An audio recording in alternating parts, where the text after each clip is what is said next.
In today's video, you're going to be looking at the area of a triangle. To really understand the area of a triangle, you just got to know the parts of the triangle. That's pretty much it. Okay, so as we take a look at example 2 here, find the length c in terms of the other variables. The hint is to draw the height. So let's go ahead and do that. And that's the main focus I want you to bring your attention to, is whenever you're looking for area of a triangle, we should always be representing the height, because as you know, the area of a triangle is just half base times height. So a big component of the area is understanding what the height is. Now, if we break up this length c, because we're actually looking for this length c, let's consider that length c is made up of two parts, right? You have the left side of that height. Let's go ahead and just label it as x, and then you also have the right side. Let's label that as y. So technically what we know is that c is the same thing as x plus y. Now, because I have the height drawn in, I actually can find what x and y are by using some things we actually just learned about with trig ratios, right? We know that we have a side b there. We know the included angle a here. So that leads me to want to use the trig ratio of cosine, right? Cosine of a is equal to adjacent over hypotenuse, and so therefore x is equal to b cosine a. Likewise, I can do the same thing with angle b. If I do cosine of b is equal to adjacent over hypotenuse, so y over a, that's equal to where y is equal to a cosine b.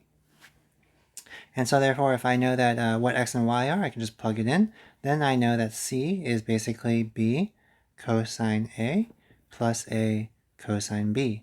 And you'll notice now that I have c in terms of all the other variables, everything that was given to me originally, just the a's and b's. Okay. Find two expressions for the height h from vertex c. So as we take a look at our diagram again, I'm going to go ahead and erase all that. Since we want to find the height of our triangle here from vertex c, right? So it says from the height at the highest point of c. We already kind of described how if we want to find the height, then you can use a trig ratio. And really that's the same thing as, in terms of angle A, sine of A is equal to h over b. Or in this case, the height is b sine A. Now, what if you don't have angle A? What if you actually have angle B? Then if you have angle B, you can still find the height because you still have an opposite over hypotenuse. So sine of B is equal to h over A as well. So h is equal to a sine B. So you can see how the height can be represented in two ways. If the height can be represented in two ways, then so can the area, because you know that the area is equal to 1/2 base times height. Well, the base doesn't change. In our triangle here, the base is always going to be c. So we have area is equal to 1/2, the base is c, and the height can either be a b sine a, or you can have 1/2 times the base of c, and the height can also be a sine b. They'll both give you the same answer. Okay, so that's the power of using your area formula. You can, really the main idea that I want you to see here is that the height can change. The area formula can change, but as long as you remember the basic formula of what the area of a triangle is, and understand that height is really using the sine of a given angle, okay? That's what I really want you to think about in today's lesson. Okay, so let's go ahead and take a look at an example where we apply this. Okay, so in terms of finding the area of a triangle, let's go ahead and create a general formula for that. As we saw before, if we have a triangle, let's call this angle A or angle B. Remember that the height can be thought of using those two angles. So really the idea of area of a triangle being it's half times one side, right? The side right? So we're going to say one side. And then it's multiplied by, basically to find the height, it's made up of the ratio of sine of opposite over hypotenuse. So there's going to be another side there, right? So we're going to say another side. And then you multiply that by sine of the included angle. sine of the included angle. That's basically the area of your triangle. Because if you do it from the other side as well, right, you have the one side right here, and then multiply that by another side times sine of the included angle, and that's going to give you the height of the triangle. So let's take a look at number 7. A triangle has an area of 10 centimeters squared and has sides of 6 and 9 centimeters. Find all possible measures for the included angle. All right, so with this particular problem, it's a little bit interesting because we don't actually have 3 parts. All we know is that there's a side. Let's call this 6 centimeters, and let's call this 9 centimeters. All we have is side and side. We're not given an angle, we're not given another side, but we do know that the area formed is 10 centimeters squared. Now, who's to say that my triangle actually looks like that, though, right? Because I don't know the angle. What if my triangle were to keep pivoting, and maybe this side is actually over here? Maybe what I have is a 6 centimeter side here and a 9 centimeter side here. If you can imagine that triangle, it's quite possible I could have another area of 10 centimeters squared, right? So I can actually have a possibility of 2 triangles here, okay?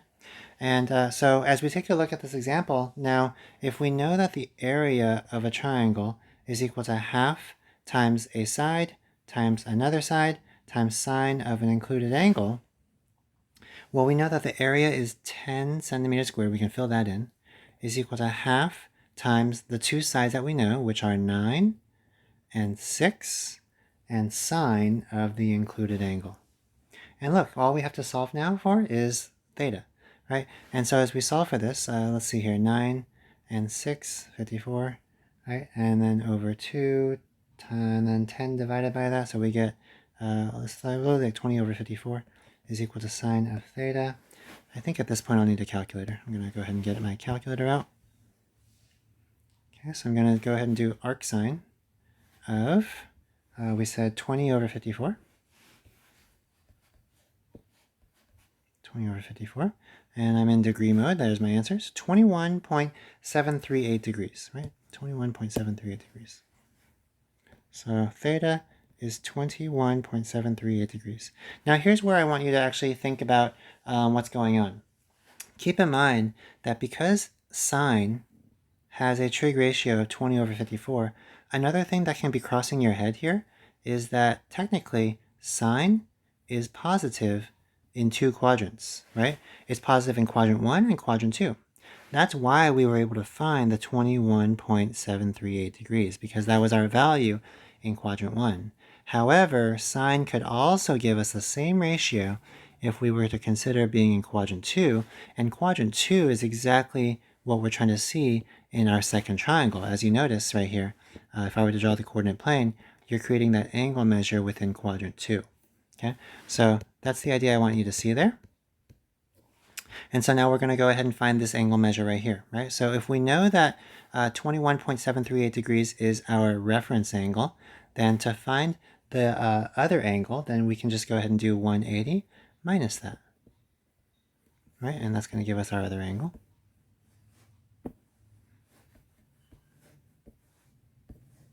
And we get 158.262. 158.262 degrees.